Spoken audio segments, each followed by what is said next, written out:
Umgang der Lernenden mit den Problemen der Studierenden. Was würden Sie Lernenden empfehlen, wie sie mit solchen Problemen umgehen können? Ich glaube, das Wichtigste ist erstmal Ruhe bewahren. Es gibt eigentlich keine echten Notfälle im Seminarraum. Und dann überlegen, was mache ich jetzt? Und da gibt es mehrere Möglichkeiten. Erstmal, dass man versucht, die Situation zu verstehen, vielleicht sich auch mal in die Situation des Studierenden oder der Studentin hineinzuversetzen und dann das Gespräch suchen. Ich werde immer wieder gefragt, kann man das denn einfach so ansprechen? Und ich würde sagen, ja, man sollte das jetzt nicht vor dem ganzen Seminar machen. Man kann die Studierenden bitten, dass sie nach dem Seminar noch mal kurz da bleiben, weil man gerne noch kurz was besprechen möchte.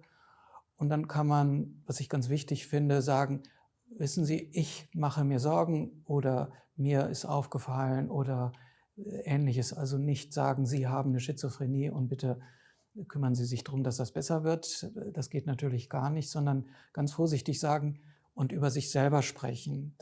Dann können die Studierenden, haben die Möglichkeit zu sagen, nee, ist schon alles okay und machen Sie sich keine Sorgen oder Ähnliches.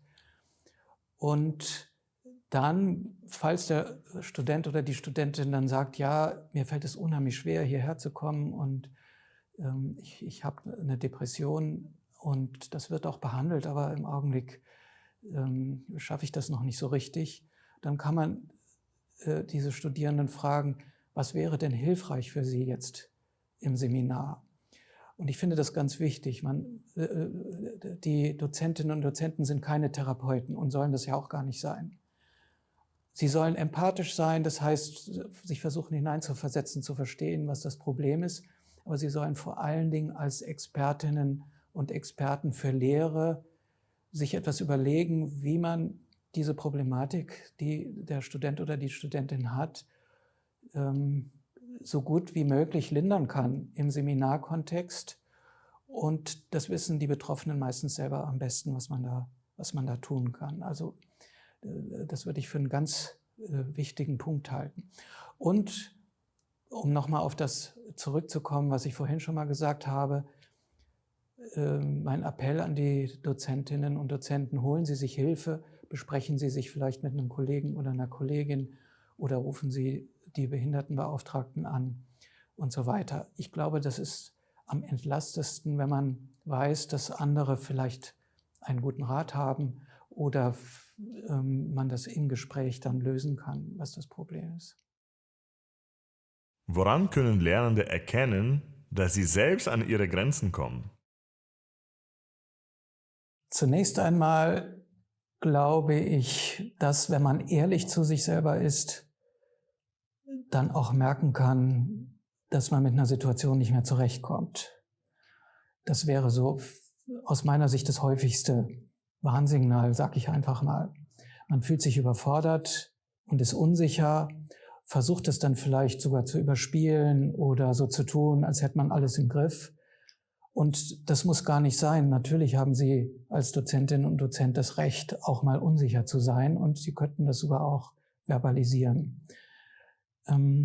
Dann das Zweite ist, wenn Sie Dinge mit nach Hause nehmen. Das heißt, Sie grübeln abends immer noch nach über irgendeine Situation im Seminar oder etwas, was eine Studentin oder ein Student gesagt hat und machen sich Sorgen.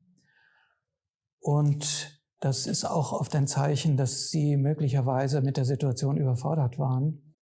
Ich finde es ganz wichtig, dass Sie, wenn Sie Feierabend haben, tatsächlich auch loslassen können. Wenn das nicht mehr geht oder Sie sogar nachts schlecht schlafen oder sich distanzieren und vielleicht auch den Studierenden gegenüber, die Ursache für ihre Sorgen sind, dann sehr schroff auftreten, dann ist so etwas gut nachvollziehbar und passiert auch häufiger. Aber es ist ein Zeichen, dass Sie sich darum kümmern sollten, was mit Ihnen selbst passiert und in der Regel sich einfach Rat holen oder Hilfe holen. Es gibt sogar extreme Fälle, die ich auch schon erlebt habe, wo Dozentinnen berichtet von Studierenden bekommen haben, häufig Studierende, die aus Kriegsgebieten gekommen sind, die wirklich grausame Dinge erlebt haben. Und die Studierenden haben dann oft das Bedürfnis, so etwas auch einmal anzusprechen, gerade wenn sich so ein Vertrauensverhältnis gebildet hat im Seminar.